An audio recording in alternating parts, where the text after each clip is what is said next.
Hi, it's Malcolm here, and welcome to this video about a new bonus I've just had it added to the Greyhound race card or Greyhound Card Software members page.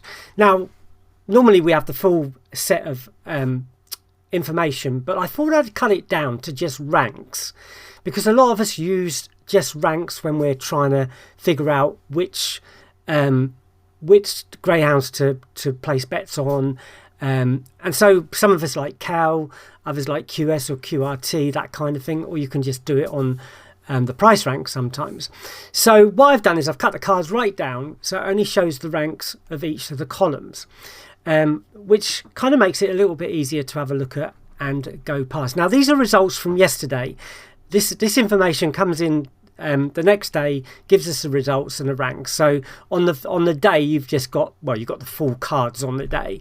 I have been thinking about doing a cut down version of this for daily cards as well, so you don't have all the other information if you just want to use ranks, which will be quite useful, I think, for some people, so that we'll get a vote on that and see who wants it and who doesn't, and I'll create it if we do.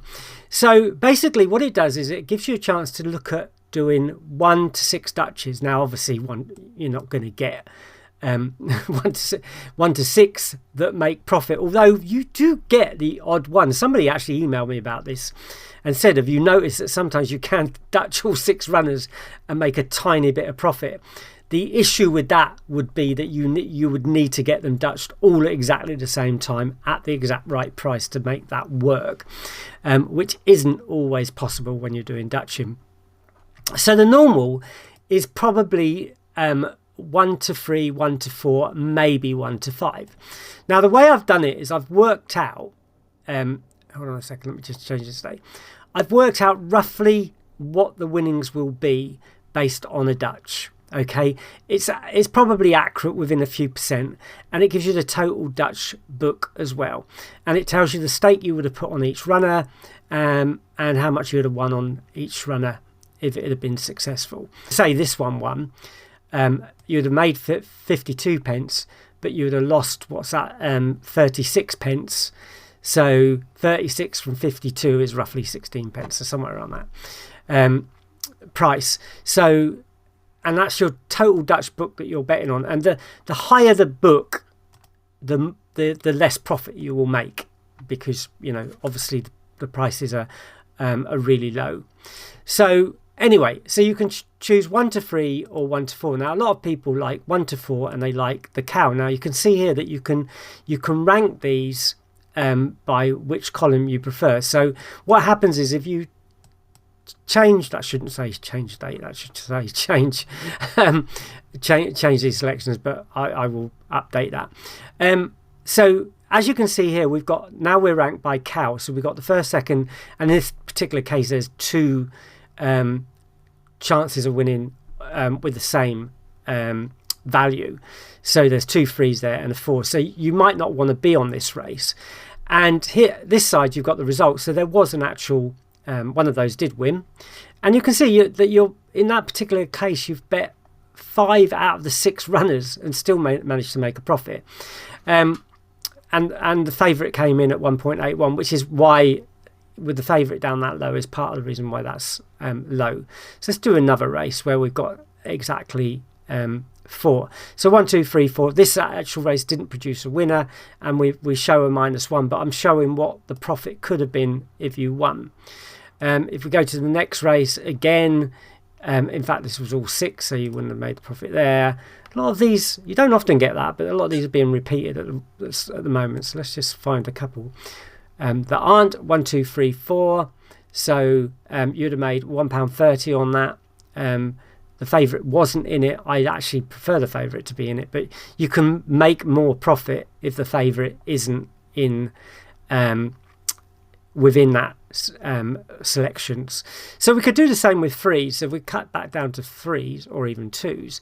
So we could say, again, you can see here there's two that are ranked 3rd. So again, you've got 4 selections, so we'd only want 3. So in this case, we wouldn't have won on that one. There's a 4. So that one we would have won on at 168. Again, there's no favourite on there, But generally, the cow does win a lot. These 1, 2, and 3, or 1, 2, 3, and 4. Now you can do it another way. You could say, well, okay, I actually just want to go on BSP winners, okay, or BSP ranks. So now we have the BSP rank 1, 2, and 3. So this will be a little bit easier to deal with, because generally, although near the off, they can be hard to be totally sure about. So again, we've gone back to when you reset this, it goes back to the first race of the day. And if we go through it again, we can see that, often the first favourite does win. One of the top 3 does win, and they win a lot, but you won't be making so much profit, obviously, on that. But you can pick and choose your races, and, maybe pick ones that have a little bit more profit. And try with that. But it's really handy to also look at the other side, or one of these ranks. So PSR is another one that we could look at. 1, 2, 3. So again, that would have won 51 pence on that one. That would have won £1.32 on that one. So you can just go back and see which sort kind of works the best for you. And you might want to select, say, cow, but you want to at least have 1 PSR in there, and you might want favourite in there, that kind of thing. So you can judge what you prefer when you do your analysing. And you can obviously look at the distance and the classes, and you could say, well, I want the top trap, which is this one, the one that wins the most, and I don't want the bottom trap in it. So you could kind of do all those things to try and work out what the best way of Dutching is for you. So it's just really cut down the main cards to a shorter version, which allows you to use ranks only. And again, if you've got any suggestions, then let me know, and I will see if I can add those. But at the moment, I think it's quite a good way of looking back to the day before, and saying, well, okay, what happened here, what happened there, and you can log that down and decide whether you want to try that out, or that idea out. Okay, so if you're watching this on YouTube, as always, please give me the thumbs up and subscribe to the channel, because that kind of thing helps me get these videos out there and more people can listen to me ramble on. Okay, thanks for watching, and as always, I'll see you in the next video. Bye bye.